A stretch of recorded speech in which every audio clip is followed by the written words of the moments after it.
Easy Yee, how are we? Shawnee, we are back. The load is increasing for me, but it's not a patch on what's coming for you.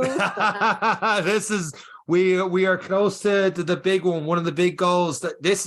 It's mad because every year Dublin Marathon's always the big goal and setting times for that. And this year I haven't even thought about.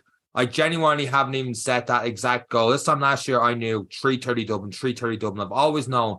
But I haven't this year because the big goal is to run 100 miles in 24 hours. And that's coming up next week, Saturday the 13th, Barry John's Backyard Ultra. So I need all the help I can get for this because I have no idea what's going to happen. I know I can do 80K in 12 hours, but that still leaves 12 hours left. So I have no idea what's going to happen to that. And I'm not exactly too sure how the Backyard Ultra runs because I've never done it before and how the body's going to feel and mentally what I'm going to go through.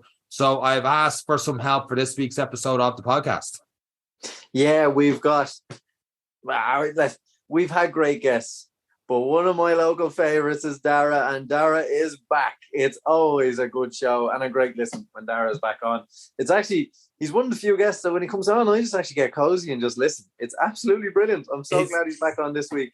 His knowledge on like the runners doing this race on like, and you'll hear later on like just different historical events that go back towards running and stuff like that is brilliant. So even on this episode, if you're looking at the title, you're going, geez, I have no interest in ever doing 100 miles in 24 hours and like that. You are still going to get a lot from this episode of the podcast. I can guarantee you that. Yeah. So let's have a listen to reassurance from Dara towards you for what's about to come. With that said, we're going to hit the intro music this week's episode of the Any Given Runday Podcast. Let's go.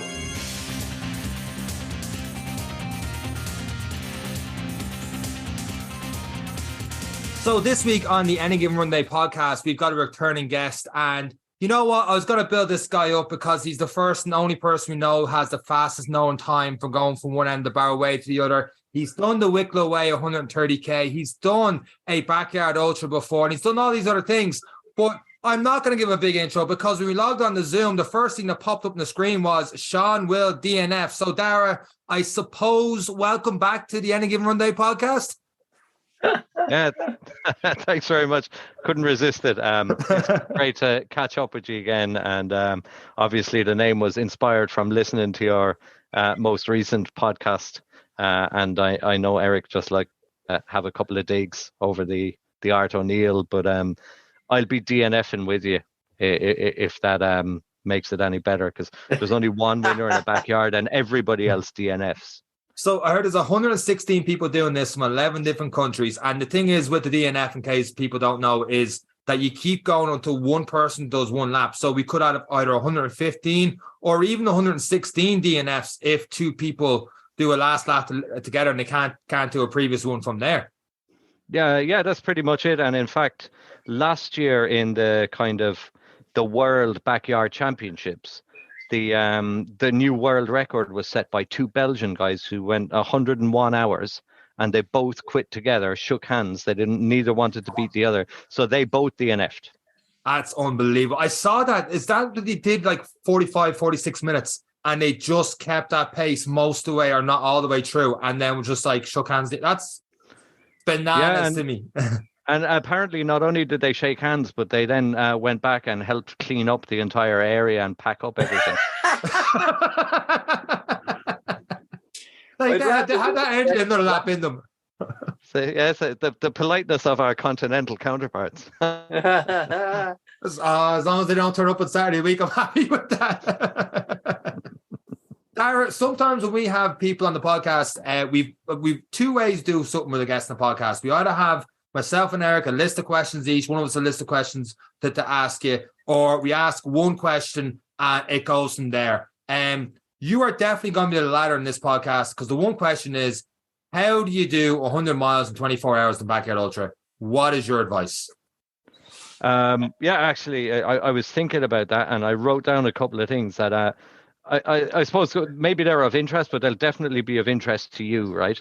And so like it's an amazing format for people who want to do big miles, and there's no two ways around it. It's probably the most friendly format for running 100 miles in 24 hours, just the way that it's set up. The fact that everybody starts every loop in joint first position, because it doesn't matter how slow or fast you run the loop. Last time he'd be first. Yeah. But you get your shots in, Eric. You keep get your shots in. It is that kind of equalizer, and when you break it down, 6.7 kilometers in 1 hour isn't actually hard to do. It's just a kind of accumulation of it, and a lot of it is mental. The fact that you're back to the same place makes kind of crewing and eating very, very easy. You can have your stuff laid out. If you've got a crew there and you're speaking to them, they know roughly what time you're running the loop. So if you want something to drink, they should know where to put it on and all that kind of stuff. So it's really, really doable. But there's a couple of things to bear in mind, right? It is 100 miles if you go 24 hours, which is a long distance. It's 2 eco trails. And the other thing is there's 200 meters of elevation in that course. So that's 4,800 meters of climbing you'll have done as well, which is just kind of over half an Everest. So it's not an easy undertaking either. And the things that I think you really need to get right. And just a couple of thoughts off the top of my head, I guess. Pacing is really, really important. It's very easy when there's a group of 115 eager people, you're running, you're chatting with people. It's easy to get caught up in somebody else's pace. And if you go too quick, there's a couple of things happen. Number one, that kind of accumulation of miles begins to catch up with you, and it can catch up with you very, very quickly. You can go from feeling really good to kind of feeling pretty crap very quickly. And the second thing you need to think about is the quicker you get in, the longer you're going to be sitting on that seat, right? And in some ways that's okay because you have more time to sort yourself out. But you're in the Wicklow Mountains or the Dublin Mountains, it's possibly going to be chilly at night. The longer you're sitting in that seat, the colder you're getting and the more your legs seize up. So it's probably that balance that you strike between getting in with enough time to do what you need to do, but not to be sitting around, especially as the kind of hours tick on.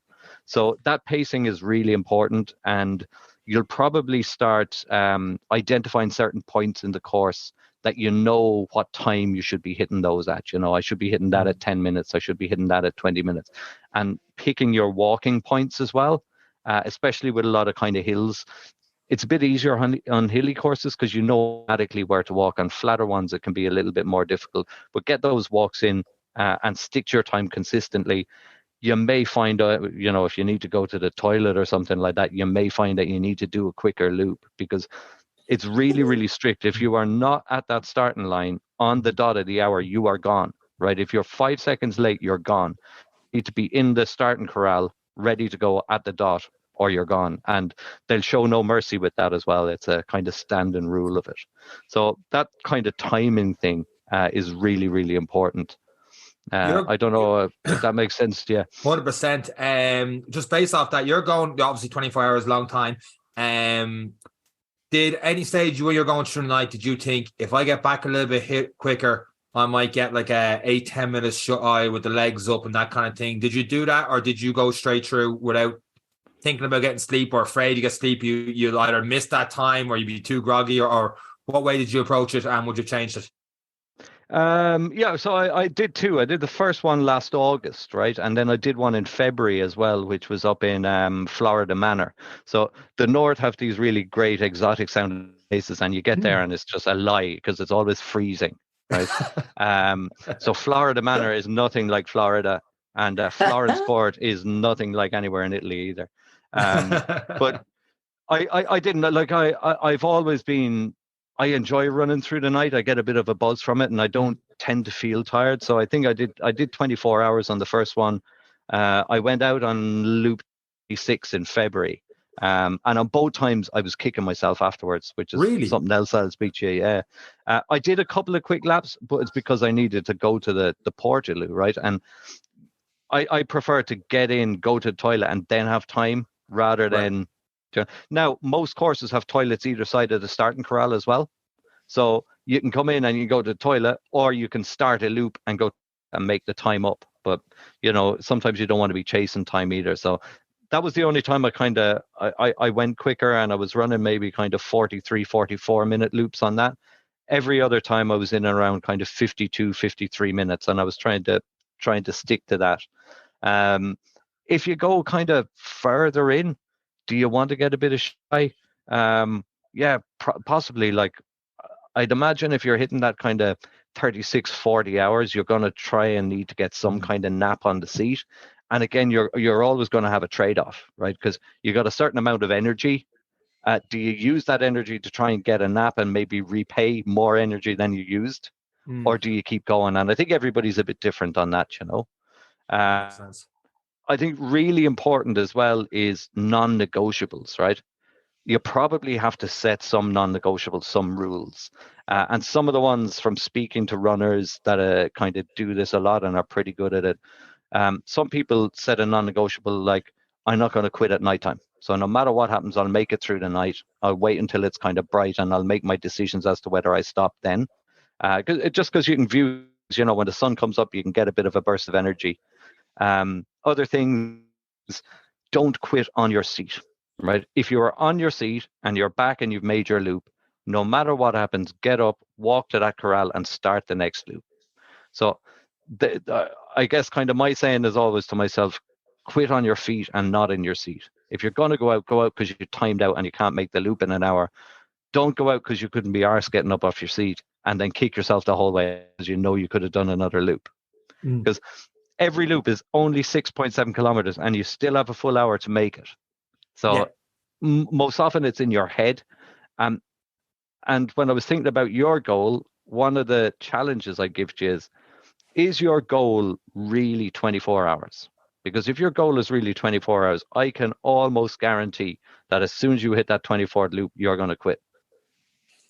What do you feel? Because it's mental. It's mental. Not if I'm standing there. I have thought that. I agree with you on that. Is it really 24 hours?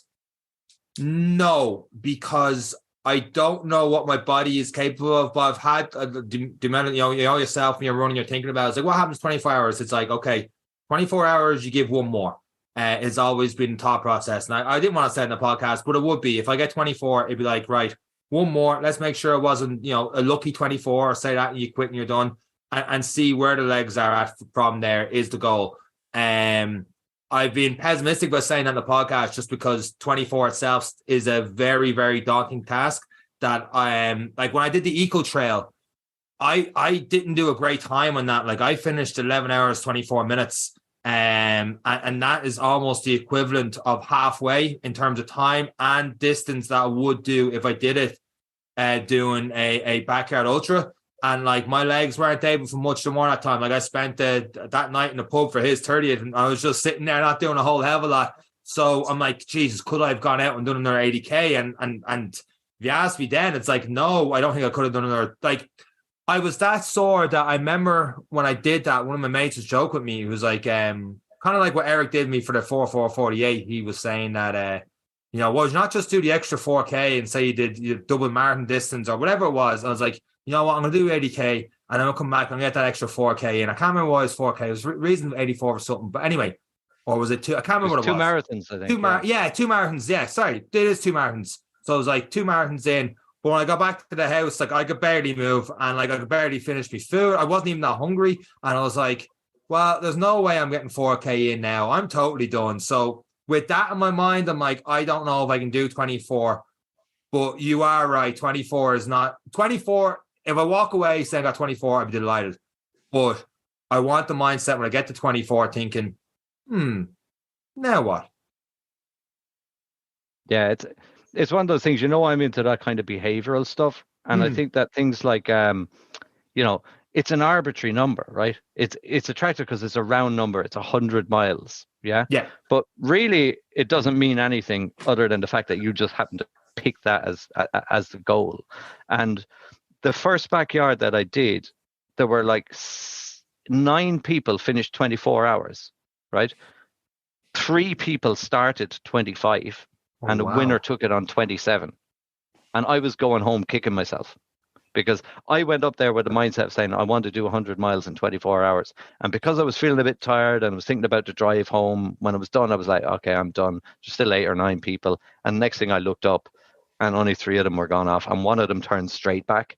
2 of them did 26 and the winner took it on 27. I saw the winner did the 27 in 36 minutes, like an incredible time. But when I looked it up, I was just assuming this was going to be 30, 35, 40, some insane out of reach number. And then when I got 26, I'm like, is that because of it's the highest elevation? They're calling one of the toughest backyards in the world.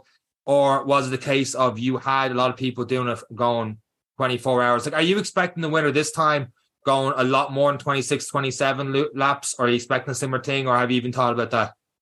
I don't know. I know there's a couple of runners that I'm aware of on there that have done reasonably big numbers. So I think Givi Tolentino he's there on the starting list. Now he's also running in the Backyard Masters in Rettert in Germany, where I think Keith Russell ran 96 laps there the last year and hallucinated in a forest and finally kind of quit. And the winner went on with 97. Givi has kind of 65. He won the Irish World Championships last year with 65 loops in brutal weather, and a multiple Spartathlon finisher, which is 250-mile race in Greece. So he's a serious dude, and if he's there, I expect that he will be within the last two. Right. And there's not a huge amount of quit in the man at all. I think Cathal McParlin was the guy who won it last year. And he's a seriously strong runner as well. He's very decent ultra runner as well. I don't know a huge amount more about the field. There's another guy, Vincent McMath, who I've run beside in a couple of backyards, and he's fairly solid and fairly dogged as well. But I think the elevation is going to be a tester for a lot of people. I think the other thing is last year was the first one kind of down south, so it's probably it's a relatively new format. And it's definitely a new format down south. The north have been doing it for quite a while, but down south, I'd say there's a lot of kind of interest now because of the World Masters and the World Championship, and the format seems to be taken off. But yeah, I don't know. You'll generally find that when you hit kind of the 50k mark, there'll be people drop out. The 100k mark, people will drop out, and it's because that's their goal and they're happy with what they've achieved. And you tend to notice kind of once that 100-kilometer mark ticks over, you'll notice a lot fewer people at the start line as well.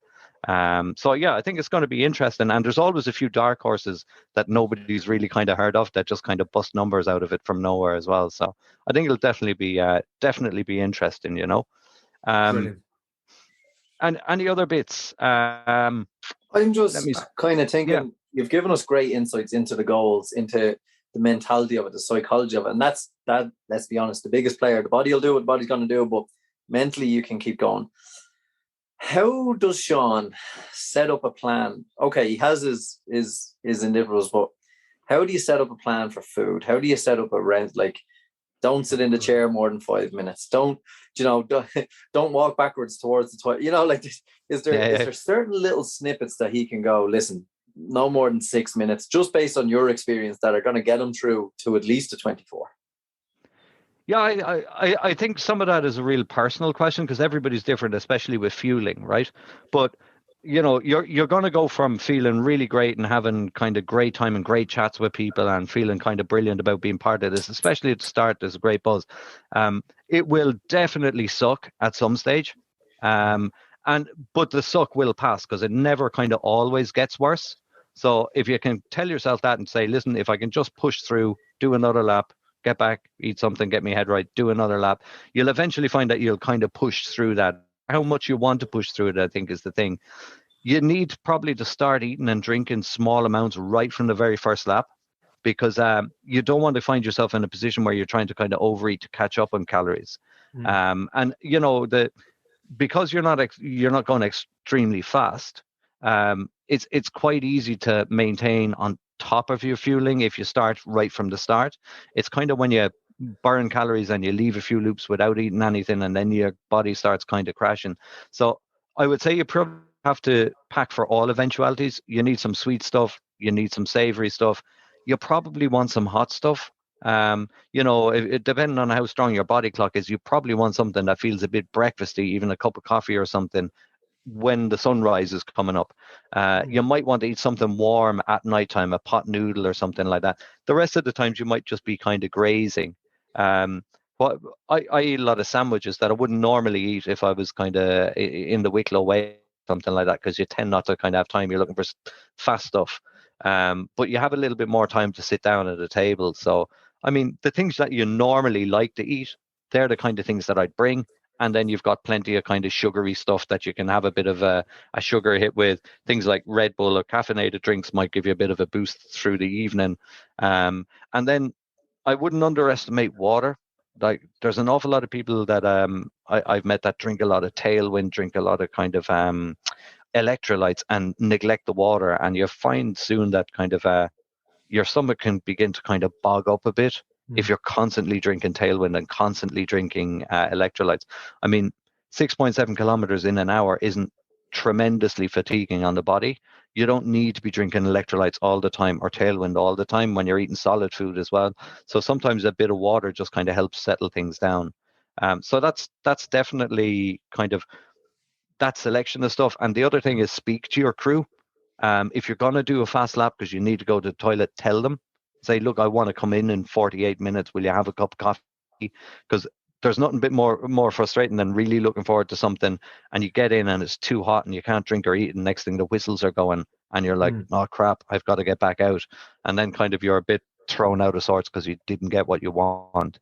So I suppose a bit of communication on that side, lots of choice to eat from, because you can set up a full table, you can bring as much stuff as you want.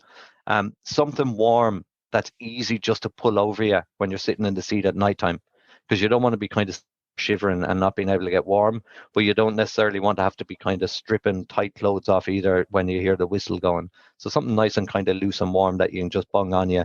And the change of shoes as well. And especially if you've got two different types of pairs of shoes, because you can often find that you start getting hot spots, and even just a change of shoes can kind of transfer the stress to another part of the foot with a different pair of runners, and it just gives that break before you start getting blisters and things like that. So kind of preventative stuff, if that makes sense. Yeah, that makes sense. I was wondering why the change of shoes, actually. When you put it like that, it makes a lot of sense. So like, how much in detail are you going with would you have a lot for your crew before this event, and you'd have a table all set up with food, or what? Or they just have like, how rigid are you with your crew? Like, is it like timetable out, or? Yeah, no, I like, to be honest, the two that I've had, I haven't really had a crew for them. I've gone up myself. There's been guys that are kind of running that are there, and their crew have kind of always just offered, listen, do you want me to have anything on? But the guys that I know that have done well because they work closely with their crew.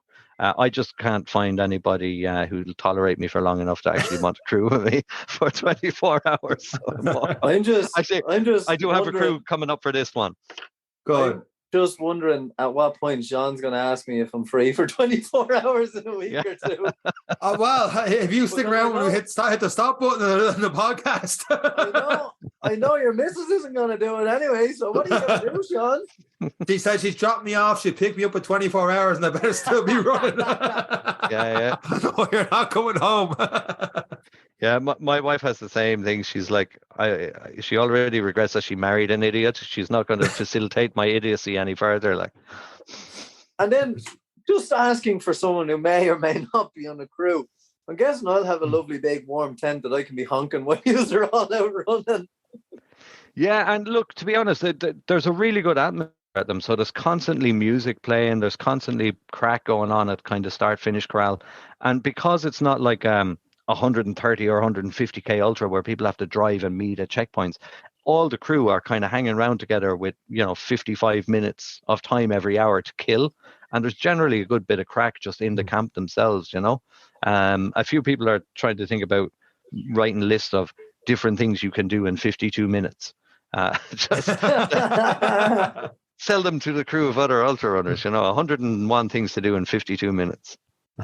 Absolutely brilliant. I know as soon as we hit the stop button, I'm going to have a ton of other questions for you, Dara. I'm not finised. I want to go. You work away then. Seán, after hearing all this, how scared are you? I don't think I can get any more scared. This now is up there with like the eco trail. I wasn't too bad until like that morning. Now I had done more prep and stuff for that race than I'd ever done for anything in my life. I'd been like most races I rock up with 15-20 minutes to go and a very relaxed days go. That one Like I was there nearly an hour beforehand. I had the back all signatured and everything. Like I knew every little step like that. And it's gonna be the same with this one, just because it's like, okay, the shit's on in this one. If you mess up at all, like it's even like going out too fast and that kind of thing. I've done that before in races. I know if that happens here and I'm telling people I'm gonna do 24 hours and 6 hours later I'm saying, oh well, I'm done at X amount and stuff, it's gonna really suck. But it's just the complete unknown, because I've never passed 80 kilometers, and that's only the halfway mark. So it's the same way I did the eco trails. The only thing compared to, because that's the only real ultra marathon I've done, is just that complete unknown of what happens to the body after that time, where it's like it's just that unknown. I suppose it's the positive that Dara said. There's an opportunity to stretch. There's an opportunity to eat. There's an opportunity to facilitate some sort of heart rate drop, some sort of recovery, some sort of energy preserve for 8 minutes, 9 minutes, whatever it is, whatever strategy you come up with. Whereas the eco trail, it's get there quickly and don't be too slow. It's relentless, and you don't have the same resources. So I wouldn't get too, I don't know, Dara, you might agree with me, I wouldn't get too bogged down on comparing the eco trail with this, because there's definitely another 20k in you to match, and then you're probably after the 100k, you're probably like, okay, this is familiar territory. Yeah, no, look, as I said at the start, right, it genuinely is the ideal format for big miles, right? And I have absolutely no doubt that you definitely have at least 24 hours in you. So from that point of view, I wouldn't fear about it. It's an awful lot easier than running a kind of point-to-point race like the eco trail. It's a different beast, right? You're trying to kind of keep going at a constant pace. 6.7 kilometers, you could actually power walk that and pretty much make it in an hour, right? So it's like, you need to bear in mind that you're not going to be pushing your body physically far. It's much more mental. And the real thing is, there will come a part where it will just suck a bit. You'll be fatigued. You'll be sick of the loop. There'll still be loads of people there, all this kind of stuff. It's just kind of pushing yourself on through that, being able to give your head a bit of a wobble and say, okay, well, look, I'm here because I really want to kind of find out where that kind of stop button for me is. And I want to be able to push through, kind of feeling that. So I would be more intimidated by doing the 80k eco trail personally than I would be about a backyard ultra. So from that point of view, I wouldn't have any worries. I'd go out, I'd enjoy it, embrace it. You'll get your pace right. You've got 4 or 5 laps where you can try different paces, and then you'll settle into something at that stage. But the other thing I'd recommend as well is that there's 116 people there. There's a starting corral. You probably want to give yourself time to get there, to see, can you set up your tent somewhere close to the start finish line, that you don't have extra distance to be walking the whole time, and that it's easy for you to get your food. And you want to have a little bit of time that you can set up your table and have stuff kind of where you want it, you lay out your charger, lay out your food, that kind of stuff, and not feel that you're up against the clock on it. So you probably want to give yourself maybe a little bit more time than rocking up 15 minutes to go and leaving Eric to set up the tent for you, And I'm not about Eric, will be a mile down the road. As we know from this podcast, I might be getting my hair done that day. That could actually be true this time. It is a scary challenge. It's one I haven't even fathomed it. Like I can't get my head around even yet, even though I'm taking on an Ironman. I still think this is bananas. I've been, obviously not in a trail, I've been in the mountains for 2 weeks with no food and carrying backpacks, doing all that kind of lovely stuff. There's one element you mentioned on the nutrition as one thing. There will maybe a point where you don't want to eat. That's when you need to have a chat with yourself and know that it's just a process of your body starting to conserve energy and trying to get you to be lazy. No, it's there on the day, but it is for it can happen in a marathon. It can happen in certain points where people are like, oh no, I'm just not going to bother eating. That's a dangerous point. That can happen at different points for different people, but that's when you actually need to start looking at what's easier, which is higher in the little bit of sugar to give me the boost to take on the sandwich maybe on the next lap. It's just one thing we kind of learned about it. You kind of have to watch people who go quiet and stop eating. That was one thing we were always kind of taught about, especially on these long hogs when there's not a lot of food and there's a lot of work and no sleep for days and days on end. You kind of have to watch the ones that go quiet. And that's the beauty of a team. That's the beauty of coming back to the one spot. You have that safe haven. It's having not done it. It's just something I've experienced through other experiences, and it was something we always learned is quiet times. That's probably where you're a good team. What Dara's saying, a good team is going to be able to look after you in that sense and take the thinking out of it and take the work out of it. They just have to hand things to you. So yeah, I won't be there. Yeah, look, missing a loop isn't the end of the world if you don't eat something, but it's where one becomes two and two becomes three, and now you're kind of 3 hours down without eating something. So that's something to watch. I actually I've picked up and I've worked really well. Do you know that Huel? Do you ever hear that? It's like a liquid drink. Yeah. They sell it in Holland and Barrett's, and each bottle 500 mils has like 400 calories. It's like you get a chocolate milk flavor one or a vanilla flavor one. And those loops where I really don't feel like eating something, if I drink just 250 mils of that, I know I've got 200 calories there. So, things like that are well worth it, because there will be those times where you might want to eat something solid. But something like that might just kind of help get an extra couple of calories in you. And then eventually your stomach will come right and you'll get hungry again, Yeah. Just go back in yourself there, Dara, at the end of the day. I know the first time you stopped after 24 hours, but it's the second time you said you were kicking yourself. What happened there?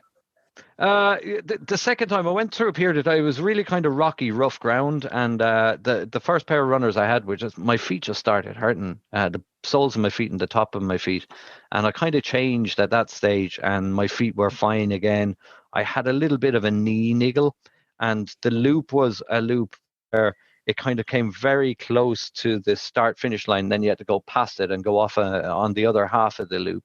And I think we were we're starting the 25th or 26th loop, and there was still quite a few people in there. And it was up north, and I was thinking about driving home, and my knee was at me a little bit, and I just kind of was passing by the finish line. And I said, you know what? There's no point me hanging on in here. There's still a good few people going. I'm kind of tired. I've had enough. And I was passing the finish line, and I just off, and I said, that's me. And I sat down. And the other thing was, the wind had picked up, and the tent that my stuff was in, we had to move it to another one because that tent was really unshaky, and it was moved they moved my gear into a marquee, and then the wind came and blew in the wall of the marquee, and all my stuff went all over the floor. Oh. So I came back from a loop, and all my stuff was all over the floor as well. And I think it was just accumulation of those things, but it was just mentally I was tired, and I just kind of packed it in. And I know I had a lot more in me. I kind of kicked myself over that a bit. So my own story, my training has gone a bit pear-shaped because we're doing house renovations and stuff like that. So I'm doing the 24-hour in Johnstown Castle on Saturday. And I'm just going to take it real handy and use that as an opportunity to just get legs and loops in. I've no idea. Like, Dara, can you say that sentence again, just in case someone wasn't listening there? It's the flawless reverse taper. That is bananas. It kind of works for me because okay. I'm not going to put myself under any pressure for distance, and the loop in Johnstown Castle is 1.2 kilometers, so I can run like 6.7 or 6.8 and then stop at me thing and have something to eat and use that almost as a practice. Do you know what I mean? So it's my one chance to get some decent kind of miles into my legs without absolutely killing myself. It's really fun as well. Then I've got the Barrys and Johns, obviously, and myself and 9 other Egypts are running for Ireland in the Four Nations in the Lionsgate backyard in Wales on the June bank holiday weekend. So that's kind of the real goal for me, and I've really kind of set my goal to get my head right there and how to does make that sure race that work? I'm not quitting mentally. So it's 10 runners on a team: Ireland, Scotland, England, Wales, and it cumulatively your team laps count. So if your full team won, that's 10 laps in the bag for the team. And you keep going and keep going and keep going. And Ireland would stop scoring as soon as there's only one Irish runner left. So you can only score as long as there's at least 2 runners in there. Right. And when there's one left, then everybody's into an individual. So there's like a team result and an individual result as well. So you're doing that on the June bank holiday, which is 2-3 weeks after May. Yeah, and it's also kind of a bit of a hilly course with about 200 meters of elevation as well. So Barry's and John's now would be a really kind of a good tester, a good mark, you know. Sean's just doing the calculation here. Just on that, because every time you're on the podcast, you've got some before you talk about the Tennessee Way and all the rest. Is there, I suppose for other people listening, like, you know what, this whole 24-hour thing, maybe not. And you've done a lot of races, like you've done the Seven Sisters in Donegal, you did the Wicklow Way. Are there any kind of hidden gem kind of races that you think, you know what, this is not really talked about? Because the Eco Trail is one of the biggest races, and Run the Line for trail races is pretty big. Are there any ones you're like, this should have more notoriety than that it does this country? Or you really enjoyed that race and expect to enjoy it as much as you did? Yeah, the Wicklow Way was absolutely cracking. It's probably one of my favorite races, and it's one that I felt I kind of personally performed best in, and I wasn't really expecting to be honest. And yeah, it just turned out to be an absolutely cracking race. The highlight of it was just a legend handed me a bacon sandwich at one of the checkpoints that he was cooking on a stove. So literally, you're pulling into like a checkpoint, and the volunteers had brought their own camping stuff and were just cooking food for people as they were going through. But I remember coming up over Glendalough just as the sun was rising, and I was kind of on my own at that stage because those races get strung out. And I remember just being able to kind of stop and take in the sunrise a bit. And yeah, it was absolutely brilliant race. Absolutely loved it, and I'd highly recommend it as well. The first cutoff point is a little bit tight because they want to make sure that you've got, you know, at least a reasonable ability, because they've got marshals out who are volunteers all night. They want to make sure they have a reasonable kind of ability to get through. But once you make that kind of first cutoff point, the rest of them are then fairly generous.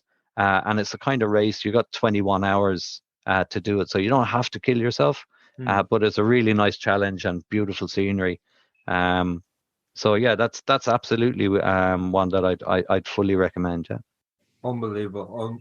Class. Just so you know, actually, more than anything else, the 24-hour 100-mile thing has been in my mind for quite a while, and I didn't know the right way to go about it.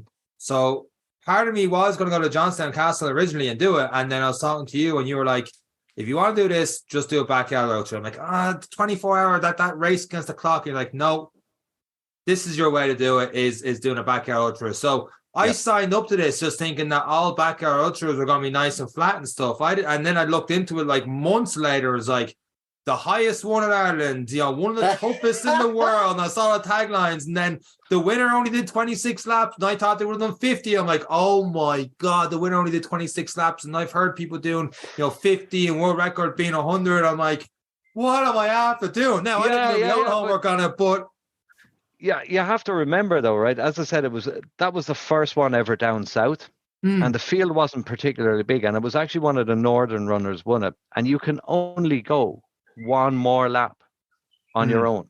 Yeah. So, I mean, it could have been if there'd been another couple of guys down from the north or another couple of people that turned up, that could have been a 50-hour. And Carl could have done 50 hours, but he couldn't because you can only go one further than the assist. Yeah. And the fact he did it in 36 minutes shows he had a lot more in the tank to keep going. Exactly. So I wouldn't be afraid of it. I wouldn't get in your own head. All you need to think about is, can you do 6.7 kilometers in an hour? You know you can easily. And it's just then, how many times are you willing to get up your seat and do it? And knowing that you can come back and eat and take your time and rest. And that's the way I think about it. It's how many times am I willing to get up off my seat? And if you're willing to get off your seat one more time than the next lad, then that's all you really need. But it's definitely the easiest format to do 100 miles in 24 hours. It's just the way it's set up. It's the guy who set it up, Laz Lake, who was the guy who did the race across Tennessee and the Barkley Marathons and all that. He did that, and he came up with that format to try and encourage people who never thought they'd be able to run 100 miles in 24 hours, to give them that opportunity. So it's definitely doable. Yeah, he did the Barclays marathons and stuff. I got taken off Netflix, but there's there's a great documentary in that. It just sounds like a fascinating story.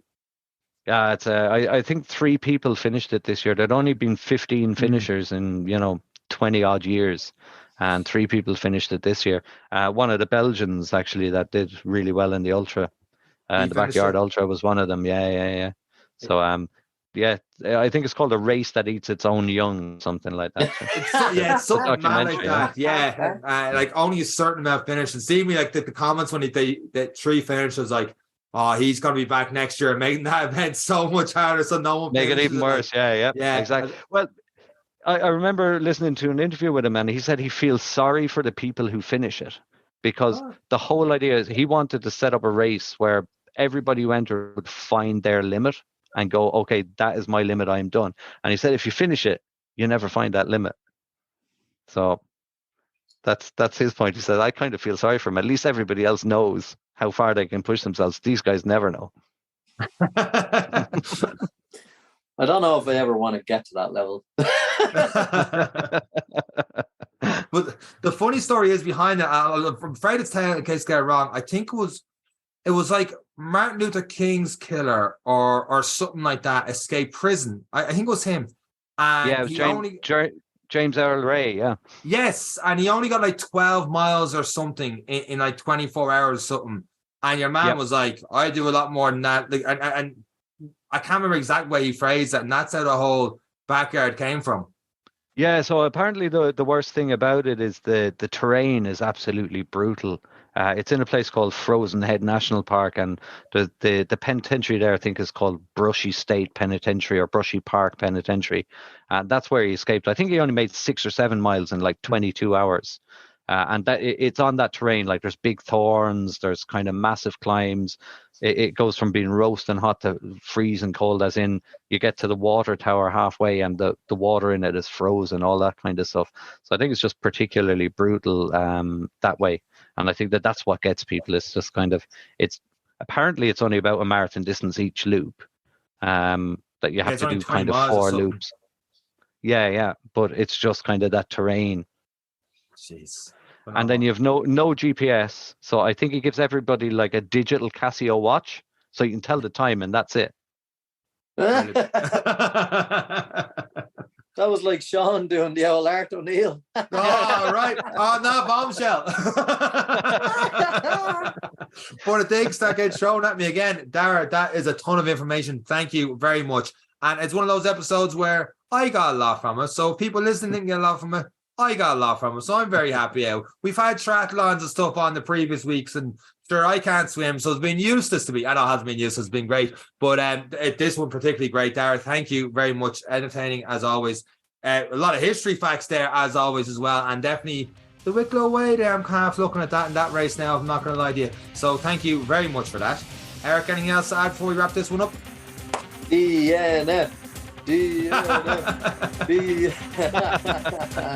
Until next time. That's it for myself, Dara and Eric. Take care. See you in Glencullen. Bye.